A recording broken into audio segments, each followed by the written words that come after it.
back again with a new series. This time we are kicking off Moon Knight. Yes, Marvel Studios' Moon Knight that came out on Disney+. All 6 episodes have come out now. It came out this Wednesday that just passed. It is Sunday now. And I went to see Doctor Strange in the Multiverse of Madness last night. And holy crap, I am on a Marvel hype right now because of that movie. Jesus, if you haven't seen it already, go see it. It is incredible. But yeah, this Doctor Strange is not what we're talking about today. We are doing Moon Knight, and unfortunately I don't have the Moon Knight pop yet, so I just wanted to show off this nice Thanos. And I decided to wear all white today in honour of watching Moon Knight. So yeah, this is a series or a movie. This was a project I've wanted for a while out of Marvel because it's quite interesting, isn't it? It's Marvel's version of Batman, basically. And I know Moon Knight has multiple personalities, so that's going to be interesting to look at. And I know that he doesn't really have much of a power base, at least what I believe. He doesn't have much of a power base. He's all just like Batman. He's just a brawler. He fights with his bare fists. I don't ever remember Oscar Isaac. I don't remember when I ever heard Oscar Isaac being confirmed for this role. Originally, a lot of people were saying they wanted Keanu Reeves to play this role, which I think would have been great, but you know what? Oscar Isaac, he's a great actor. If anyone could, he's got to redeem himself in Marvel's eyes after X-Men Apocalypse. So, this is his chance. Yeah, he's a great actor. If anyone could pull off multiple personalities, I believe it's him. But yeah, I think when I first found out that Oscar Isaac was playing this role, I think it was in the trailer, and I didn't even watch the trailer. I just saw thumbnails of it all over YouTube, and I just saw that Oscar Isaac was playing the role, and I was like, oh, okay, fair enough. I never remember seeing it written somewhere that he was playing that role until I saw that trailer. Well, I saw the thumbnail of the trailer, and I have not seen any of the trailers. I have not watched them, so this will be my first impression of this show, watching this episode. The only experience I have with Moon Knight up until now is when I used to play the old Spider-Man Web of Shadows game. And Moon Knight was in that. You can't play as him, but he was in that. He was a character in that game who you fought alongside sometimes. So I know he worships some sort of moon god called Khonshu, and he has split personality, and that is all I know about Moon Knight, as well as having an amazing costume. I've seen the billboards everywhere of his costume. He looks incredible. That is my kind of suit. It looks great. So I can't wait to see it actually moving on screen. So yeah, we're going to start off with this series now. I was supposed to start a few weeks ago, but I didn't. Honestly, I can't tell you a reason why, because I don't know. But yeah, we're just gonna get straight into Marvel Studios' Moon Knight on Disney+. So let's just get into Moon Knight Season 1. I hope there'll be a Season 2. I haven't even seen Season 1 yet, but hopefully Season 1, Episode 1, the premiere of Moon Knight is starting now!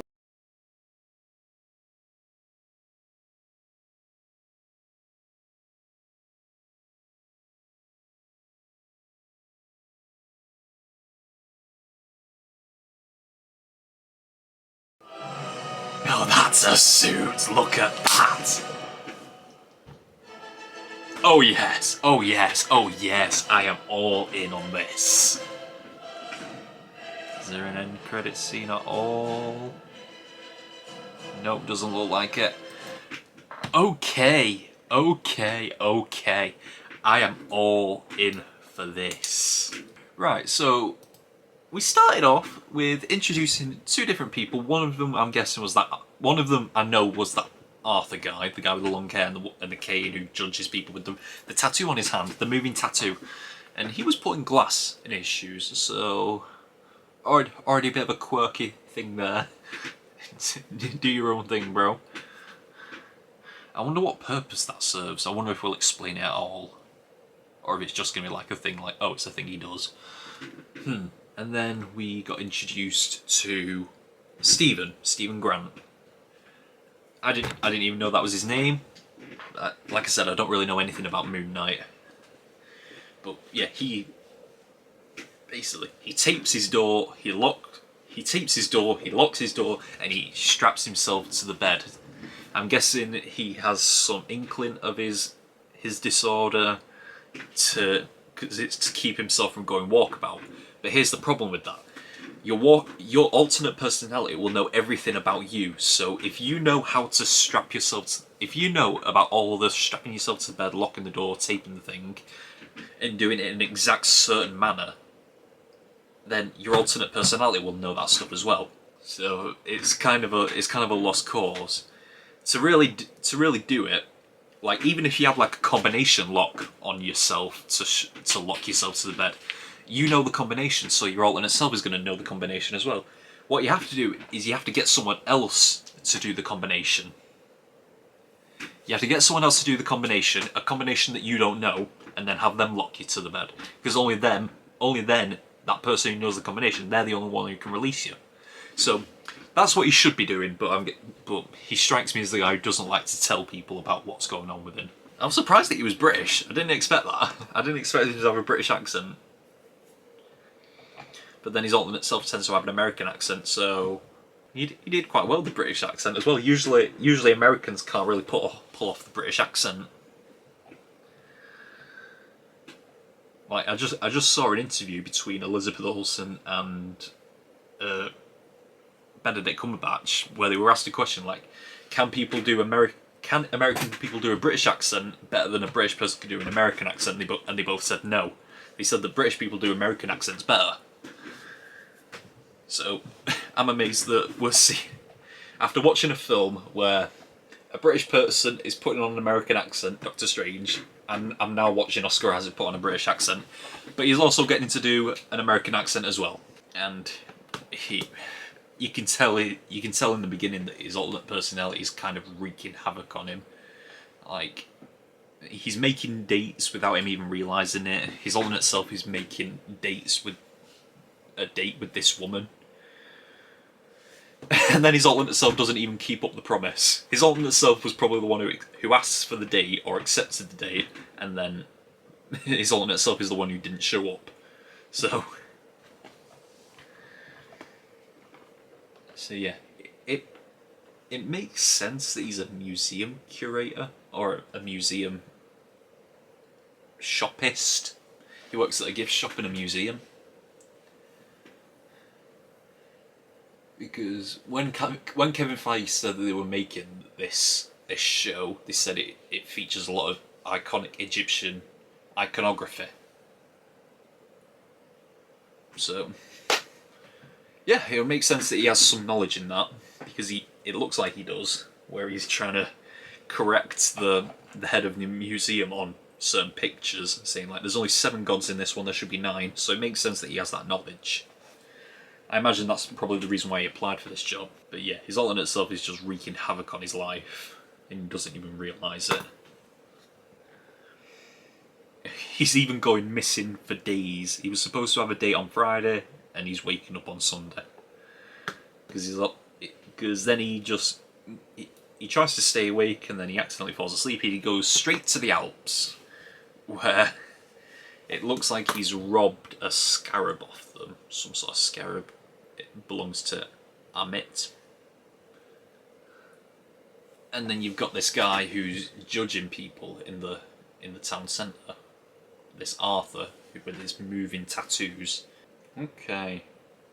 And then the good people, the scales come out balanced, and the bad people, it comes out unbalanced, and then he just kills them with his hands. So I wonder what kind of power that is.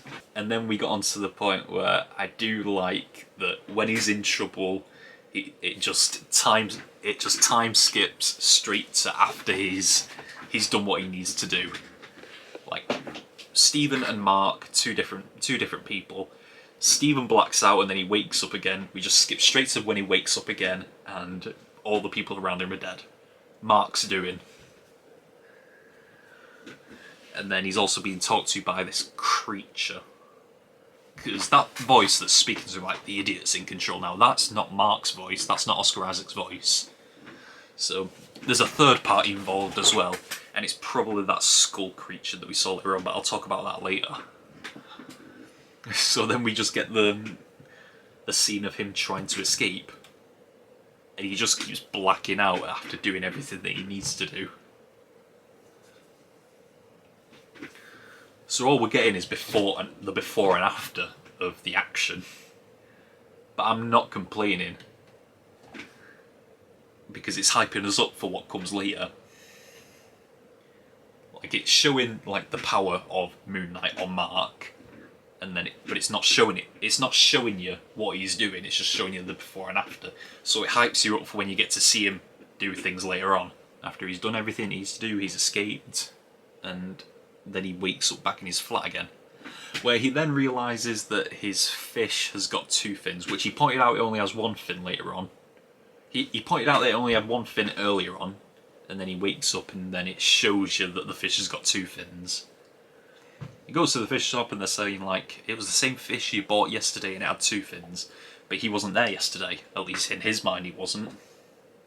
In someone else's mind he was. So yeah, it's all very interesting to see it happen. And then you had the heartbreaking scene of him realising that he has full on missed his date by 2 days. Ugh, that's just terrible. Like, imagine having a date with a hot girl and then you black out and then you wake up and then realise that you've woken up 2 days later. Not only would you feel like gutted because you've missed on the date, but you feel like you're also missing days of your life as well. Like, I would hate to have split personality. I'd hate to have to share my life with someone else and then having to deal with the consequences of their actions.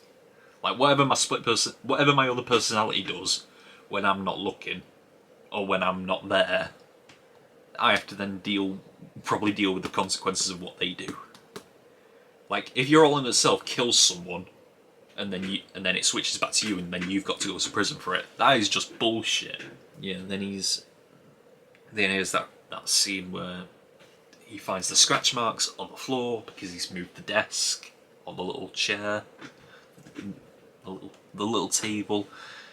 So he moves it back over to where he thought it was before, and then he sees the wooden floorboard that's out of place, and then he finds this phone in there, this flip phone,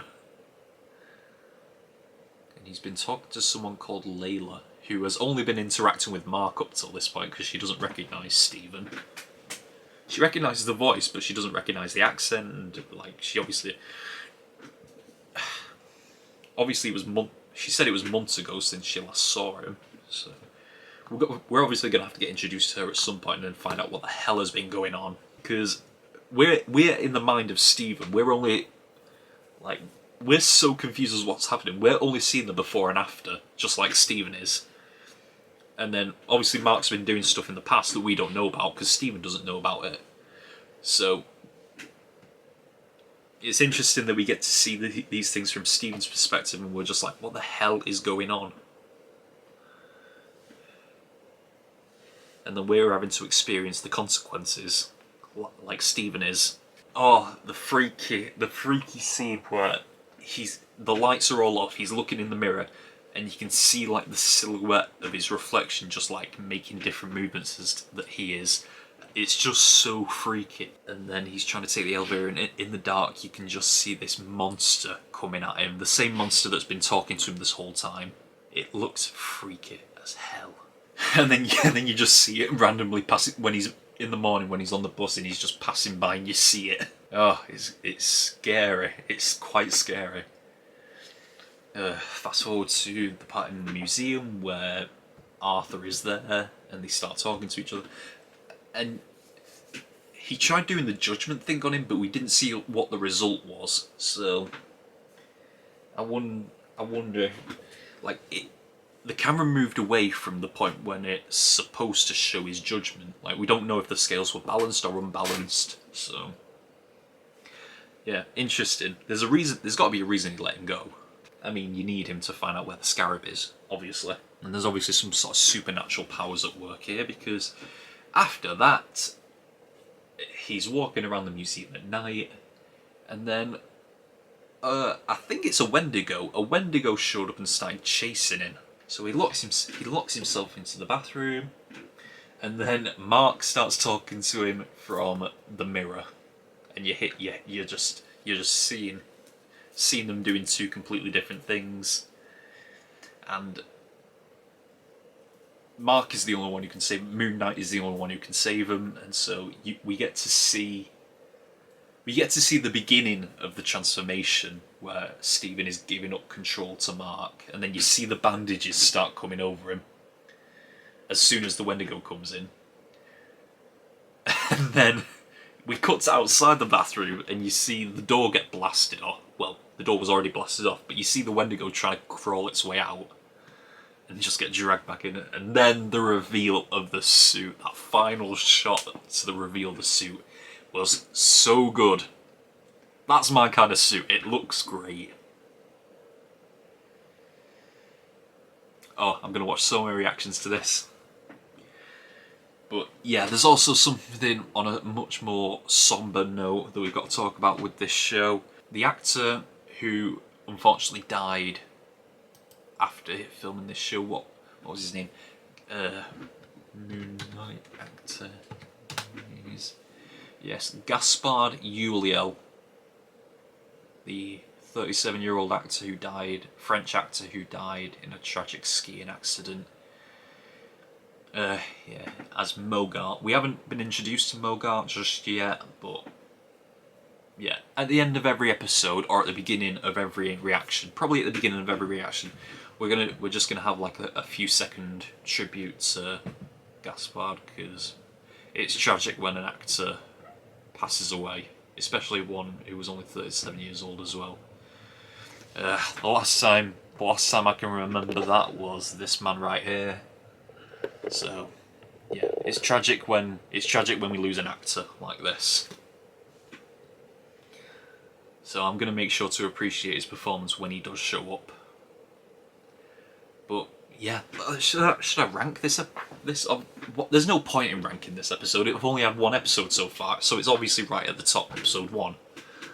So yeah, my friends have watched all of Moon Knight so far, and they say it's absolutely great. They say it's the best of the MCU series so far, when you consider WandaVision, Falcon Winter Soldier, Loki, What If, Hawkeye. Apparently this is the best one so far, so I'm interested to see where it keeps going, because I am so interested right now. I'm all here for this whole split personality thing. So yeah, I can't wait for this. So let's just... yeah, but that's all we've got for this week of Moon Knight. Until next time, we are over and out. Bye!